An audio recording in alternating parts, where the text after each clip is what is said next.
Hi everyone, and welcome to another one-off production on this channel, and probably the 7th time I've recorded this script. Now, for this installment, we're finally going to talk about something a little less obscure, something world-famous, something world-renowned, something that's been setting trends and amazing audiences for decades now, and that is Ghost in the Shell. Arise. Yeah, there's always a catch to this kind of thing, and the catch here is that we're not going to be talking about the most well-known Ghost in the Shell versions, like the original movie, or the SAC series, or even the manga, but instead the somewhat controversial spin-off prequel, Ghost in the Shell Arise, and asking, does it arise to expectations that any viewers might have of it? Now, from its inception, Arise has had a lot of eyes on it, for better and worse, and for better and worse, it's been compared to several previous entries in the Ghost in the Shell universe. This has led to some mixed receptions, and I wanted to see for myself why and whether or not they are valid. Now, Ghost in the Shell is a franchise that shouldn't need any introduction if you're watching this channel, but for a brief overview, Ghost in the Shell debuted as a manga in 1989, and its core concept, or goal I guess, is to question philosophical ideas like what is a human?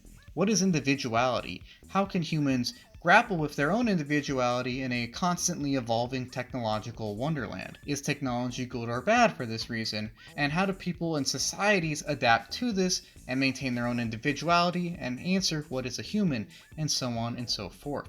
We see these questions answered and grappled with through the eyes of Major Makoto Kusanagi, the leader of Public Security Section 9 and a counter-terrorist expert. She's very strong and competent, and through her and her adventures, we really start to ask and answer these questions for ourselves.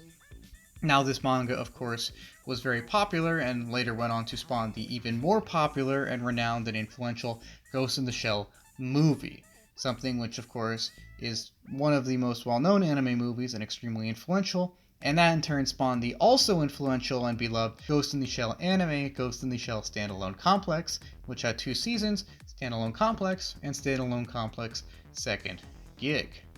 However, past this point, Ghost in the Shell continued to make new entries, even if not necessarily the most popular, or at least well known.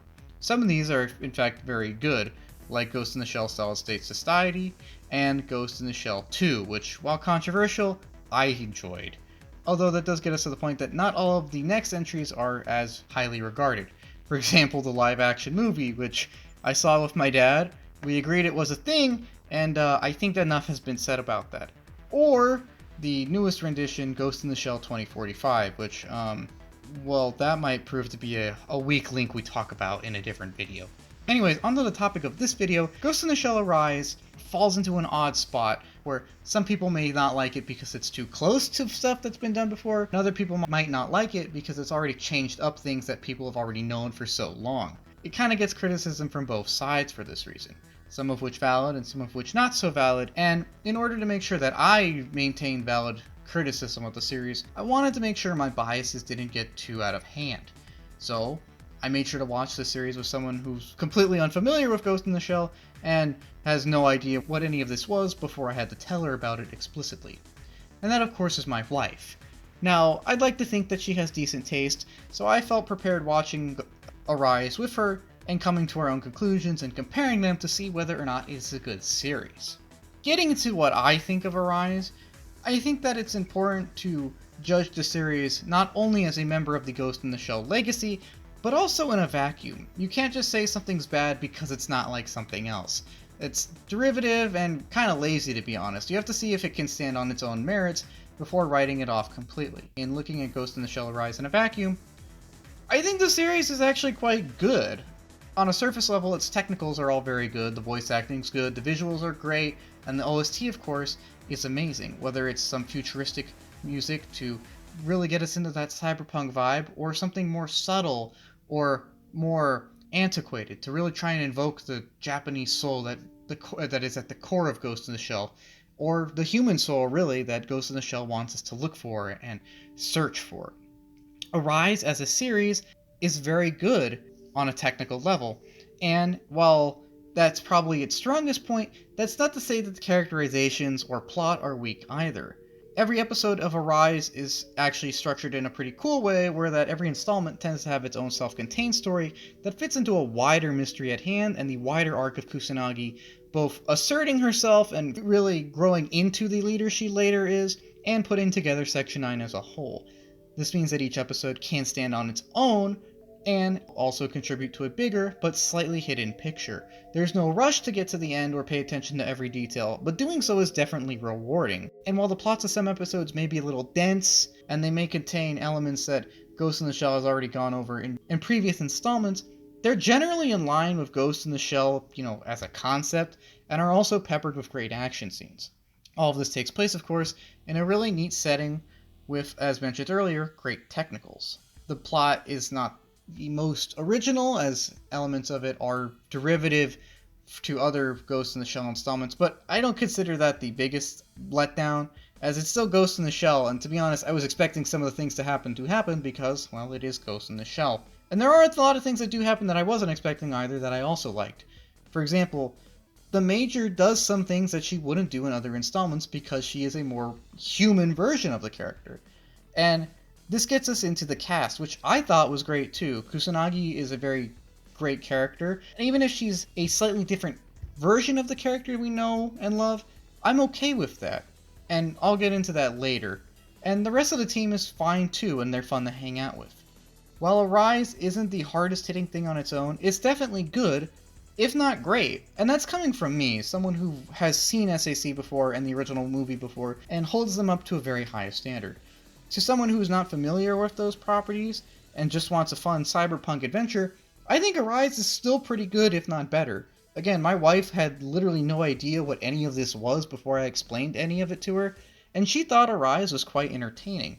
She loved the pacing, and she loved the fact that the mystery is intertwined with the act of putting the cast together. It's very interesting seeing a series which is not only about making a team, but how that team interfaces with stuff that they're not completely familiar with in the realms of not only each other, but just the general mystery of things at hand. She really liked the Tachikomas too, and thought that they were very cute, specifically telling me to give them a shout out in this video. My point here though is that Arise is enjoyable to both someone who loves previous entries in the series, like me, and the someone who is completely unfamiliar with the series, my wife. So it can stand on its own in a vacuum, and to at least some people, as a member of the Ghost in the Shell continuity. However, that leads us to looking at Arise as a member of the Ghost in the Shell universe, and I feel like this is where a lot of justified and unjustified criticism of the series starts to seep in. Starting with some justified concerns, Arise is the 6th entry in the animated Ghost in the Shell universe, so it is a little difficult doing new things. In fact, a lot of the issues with the series, at least in my eyes, stem from this fact.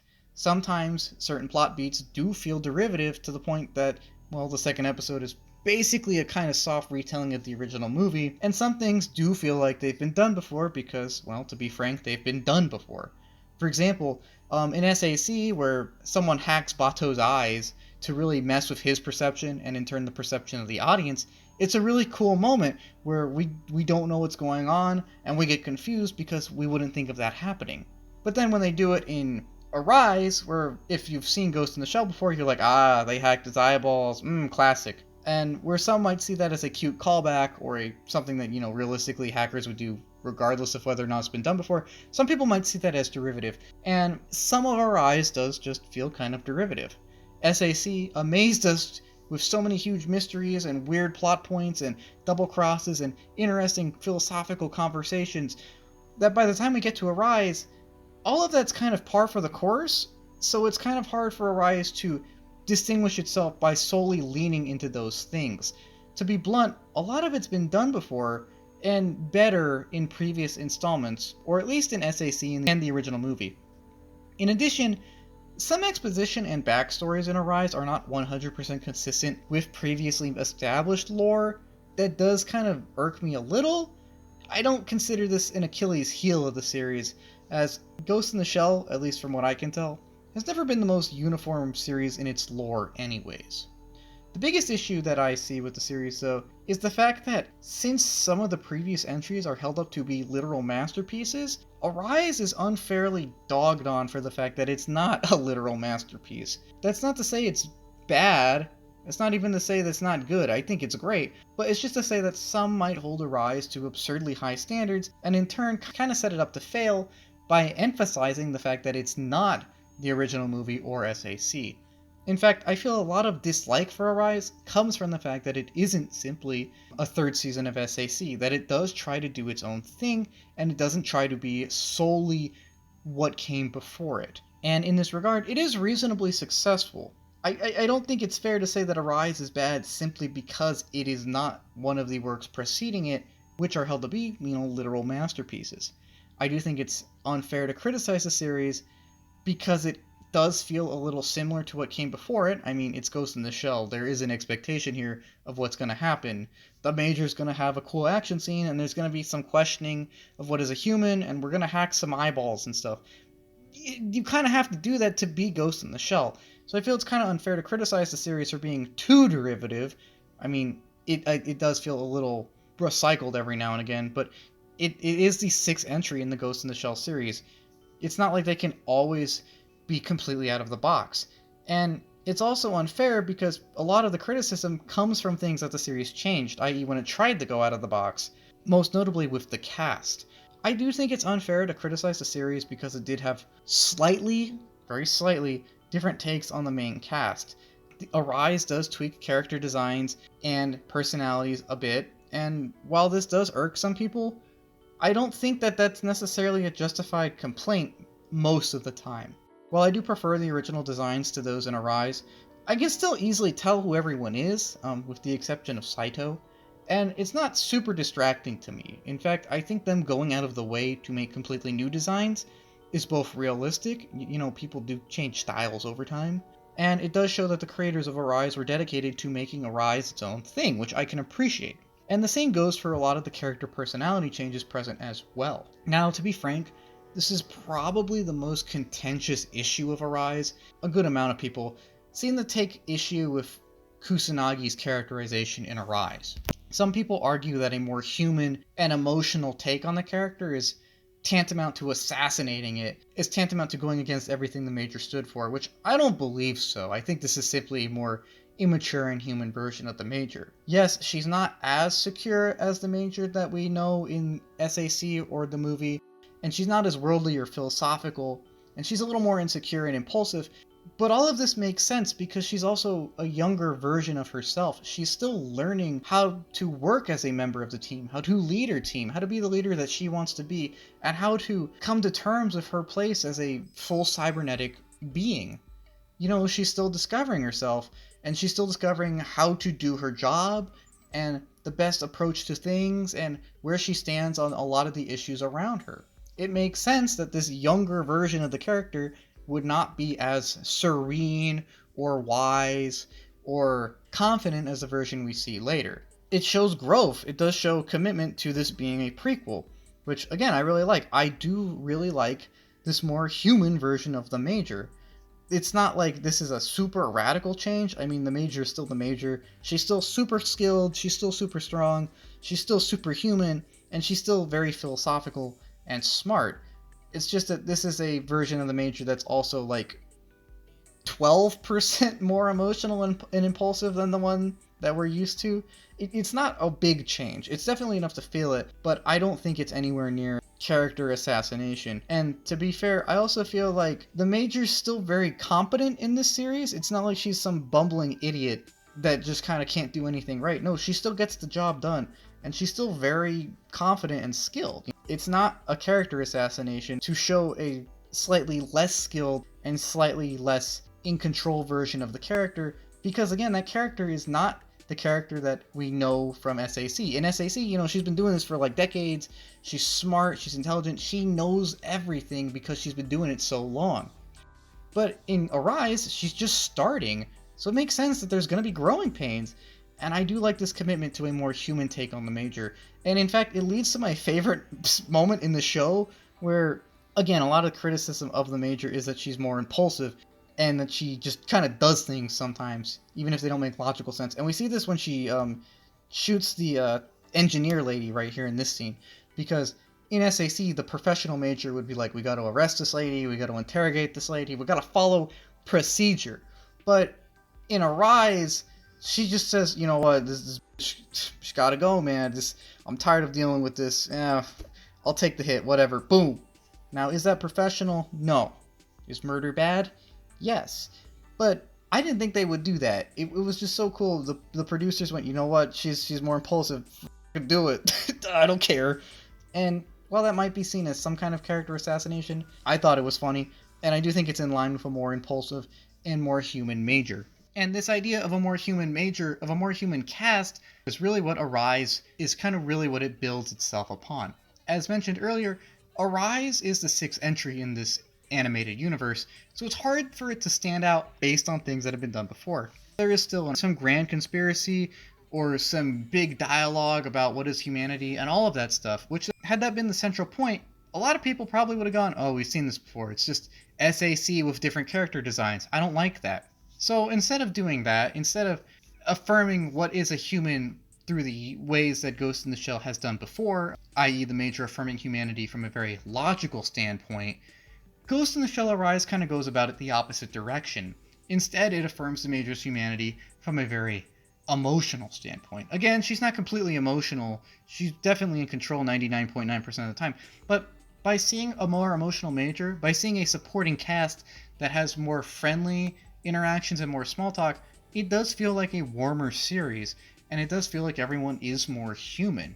And in this way, it comes to the same conclusion that SAC does from the exact opposite direction.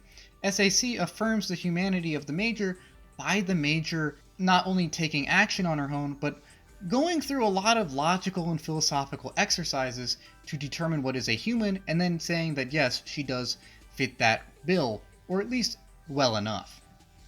However, in Arise, while the major does have philosophical conversations, she kind of answers that question through her emotional actions more than her philosophical ones. That's not to say she's out of control, but it's just to say that by being more human, she tells the audience, yes, I am like you. I have feelings, I have emotions, I have individuality and a soul. And by having a warmer cast, Arise affirms the humanity of it, coming to the same conclusion that Ghost in the Shell SAC has, just again through very opposite means. There might not be a master trieste here about what is and is not a human, or at least one delivered via a 17-minute dialogue or monologue, but we still know that this cast is very human. And while some might criticize that as a weakness of the show, i.e., oh, the major's not as confident, oh, the major's kind of dumb sometimes, it still proves that she's human, and in that way, I think Arise is in line with the core concepts of SAC, as we see the major answer what is a human and establish the fact that yes, she has a soul and that she is an individual human. So I think Arise is great in this way. It kind of does the same thing but differently. It's mastered that sequel trope of being the same but different. However, I feel like that's why Arise gets a lot of criticism, both justified and unjustified. Because some people may not like the fact that it is kind of derivative, that it does do things that have been done before. But on the other hand, there are other people who don't want any change with Ghost in the Shell and who are upset that Arise does do some things differently, that the major is characterized like 12% more human, or that some of the lore is not 100% consistent. I feel that Arise is kind of unfairly criticized at times for trying to be its own thing, but it's also unfairly criticized at times for being not completely original. Like, it is Ghost in the Shell. There are some things it has to check off. I'm sorry if that does mean it's a little derivative every now and again. You wanted Ghost in the Shell? Well, it has to be Ghost in the Shell. You know what I'm saying? But I really think that those are nitpicks that some people might get a little carried away with, as I really did like Arise. I thought it was great. And while I don't care for some of the designs, I think the cast itself is still very likable, and I do appreciate a slightly different take on it.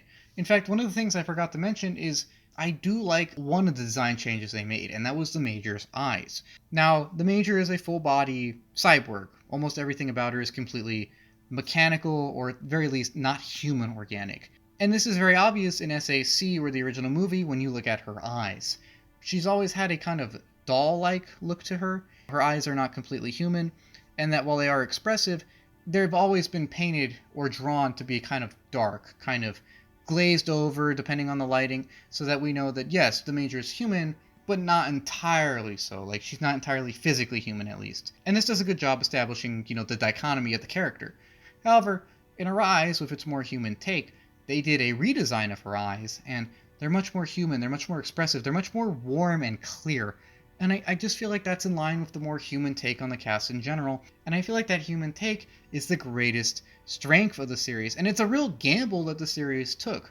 Again, it does make sense to me why the characters would be different, why they wouldn't be as serious or as professional, because again, they're still learning the ropes here. But I really think it worked in this case, and even if some don't like it, it can be justified from a logical standpoint, and I think it really works, and I really do appreciate it.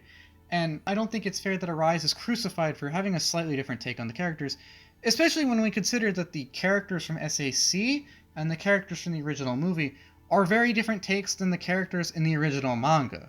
I think it's ironic that Arise gets a lot of flack for having different characterizations when the characterizations that everyone holds to as the definitive versions, quote unquote, are very different than the characters that were from the original source material. The manga actually has a very different tone. It's more lighthearted, there's more comedy in it, and it doesn't take itself like as seriously 100% of the time. I mean, it's still serious work that touches on serious topics, but there is more brevity in it, I guess you could say. So it's ironic to me that people consider Arise bad because the characters aren't the same as the quote definitive versions, because the definitive versions are not the same as the actual like source material. But all of that nitpicking aside, I think Ghost in the Shell Arise does arise to at least my expectations. Is it as good as SAC or the original movie? No, those are literal masterpieces. However, that doesn't mean Arise is bad. It's still very competent, it's still very entertaining, and it's still very enjoyable, and at least in my eyes, heartfelt. It's nice seeing what I would consider a more organic evolution of the series, and not simply just a third season of SAC, which, while I'm sure would have been great, it's been done before. Arise hasn't in its entirety been done before, though. While some plot beats and elements are recycled, the more human take on the cast isn't, and I really do love that. And I think that Arise is still fun, and I think it's great whether you're a fan of Ghost in the Shell or someone that's never seen it before, in both a vacuum and in the Ghost in the Shell universe. And while of course everyone is entitled to say whether or not it's good or not, at least to me, it does arise to expectations.